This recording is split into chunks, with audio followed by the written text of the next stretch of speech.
Welcome back to Aliyah Yomim. Today we're going to be learning together Metzora Chamishi, the fifth Aliyah in Parshas Metzora. The topic of our Aliyah is the Zav. We'll see what that is in just a second. Our Aliyah runs from Perik Yudalid, Nun Dalid to Perik Tesvav, and that is 19 psukim in total.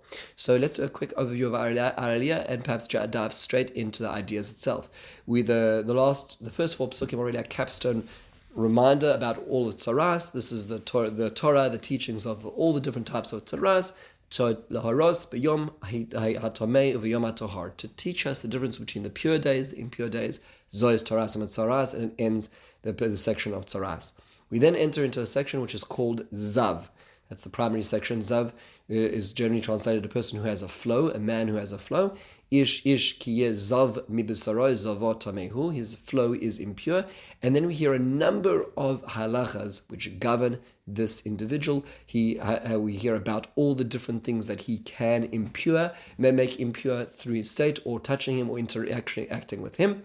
And then we hear about the 7-day period in which he is impure, and at the end he has to do mikveh, wash his clothes, and then it brings these korbanos, a chatas and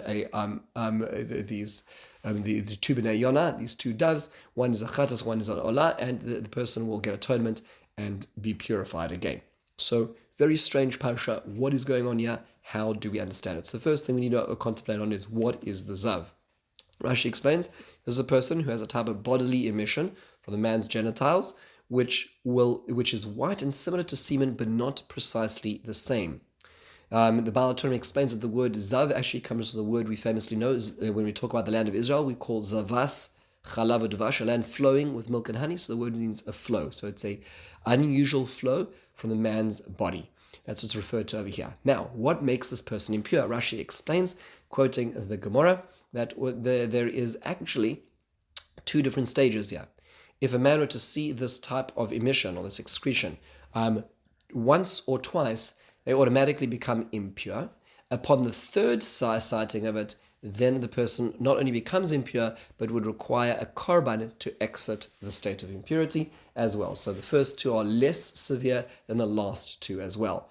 The Malbim points out that if we look at this as back to Nagaim, to the plague of Tzaras, this is a little more severe than the plague of Tzaras in that this is an involuntary experience, whereas the Tzaras comes upon voluntary activities which warrant a spiritual disease. Here we have some sort of spiritual disease or spiritual effect which is coming into place because of an involuntary activity. Now, what ways does a Zav impurify others? So just a brief overview of some of the aspects of our Mishnah. This is very complicated. These laws of purity and impurity are extremely complicated. It is worthwhile taking a look at the Tiferes Yisrael's Rav Lifshitz's introduction to Seder Tairos to appreciate the full range of all the different steps of Tum and Taira. But just as a brief overview over here is we hear that a person who is a Zav is Matame, will make impure for Mishkav. That means to say something which is made for lying on, which the Zav will lean or lie on. The Moshav is something made for sitting, which he will sit on. Maga is direct touch. And then Masa is something, let's say, that it is picked up of his, let's say he spits on the ground, somebody lifts up or that spit, that person will become Tameh. Merikav is something which he's riding on, but not actually, perhaps not a Moshav or Mishkav. So let's say, for instance, the front of the saddle, which is holding him in place, would be a Merikav as well. So important implications in Araliyah, which are described over here, as understood through Rashi, is the Mishkav and Moshav. That's the one that he lays upon or sits upon, create an Av Hatuma, a high, we'll call rank A, level 1 of a Tumah, which is Matame Adam Vakalim, which can therefore impurify a person and other vessels. So therefore, let's say a Zav laid upon a mattress, that mattress will now impurify another person and vessels. Whereas the Tumas Maga, if the Zav just touches something, that only is a lower level. It's what's called a Vlad Hatuma, which is already we'll call tier 2, which can only matame food. So it's a lower level of Tuma to be matame. Another important thing to note over here is that Mishkav and Moshav, that's lying and sitting, or even if there's no direct contact. So let's say the princess and the pea. So let's say there's 10 mattresses and the Zav lies upon them. Even if he's not directly touching the bottom one, he is metameed through Mishkav. But Maga would be if he touched it directly. We also notice that the Merkav, that's sort of the saddle the saddle over there is a lower level tumah, and therefore the tumah only lasts until the evening. We also notice that for masa, moshav, and mishkav, those are for carrying it, for the zav lying or sitting upon it, or the excretions. A person who comes in tumah with these becomes impure until evening, and they need to wash their clothes and go to the mikveh. So just a few basics in this area, something which we're not so versed with today because we are not in the stage of keeping with the halachas of tumah and tahara at this stage in the game. When the Beis HaMikdash will be rebuilt, we will become much more well versed with this as well. Basic question over here is why does a person become a zav?